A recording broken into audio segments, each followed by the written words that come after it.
అస్సలాముఅలైకుం welcome to Sabira kitchen and blogs. నమస్తే అండి. ఇవాళ వచ్చేసి ఒక మంచి స్మూతీ, హెల్దీ స్మూతీతో చేశాను. డే 11th డేట్స్, ఆల్మండ్స్ అండి. ఈ స్మూతీకి మెయిన్ ఇంగ్రీడియంట్స్ వచ్చేసి ఇది కొంచెం వేడి చేయకుండా ఇందులో కొంచెం సబ్జా గింజలు కూడా కలిపాను. చాలా చాలా బాగుంది. తప్పకుండా ట్రై చేయండి మీరు. వావ్! ఎలా తయారు చేసుకోవాలో చూద్దామండి. చాలా సింపుల్, చాలా ఈజీ, చాలా హెల్దీ కూడా.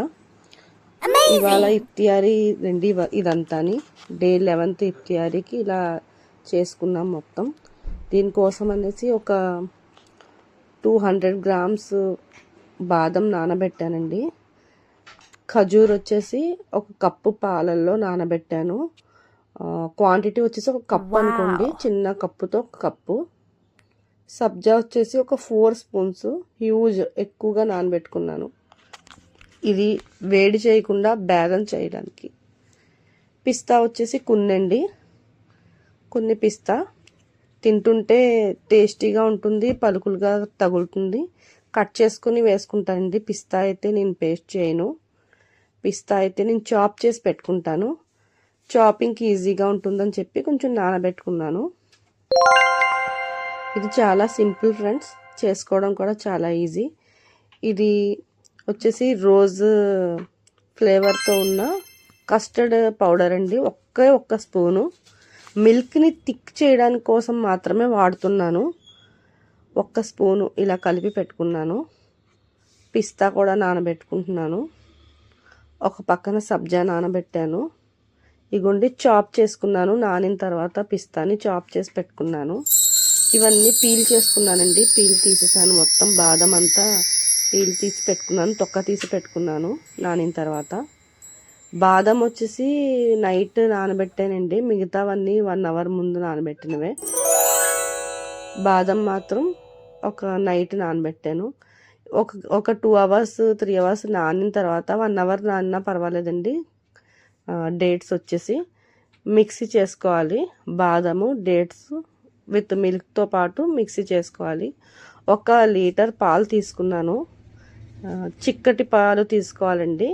అవి మరిగిన తర్వాత ఈ కస్టర్డ్ పౌడర్ని యాడ్ చేసుకోవాలి. మిల్క్ని థిక్ చేయడం కోసం మాత్రమే ఈ కస్టర్డ్ని మనం యూస్ చేస్తున్నాం. 1 స్పూన్ వేసుకుంటే చాలండి. దాని తర్వాత వచ్చేసి అది కొంచెం బాగా మెల్ట్ అయిన తర్వాత కస్టర్డ్ పౌడర్, ఈ పేస్ట్ని యాడ్ చేసుకోవాలి.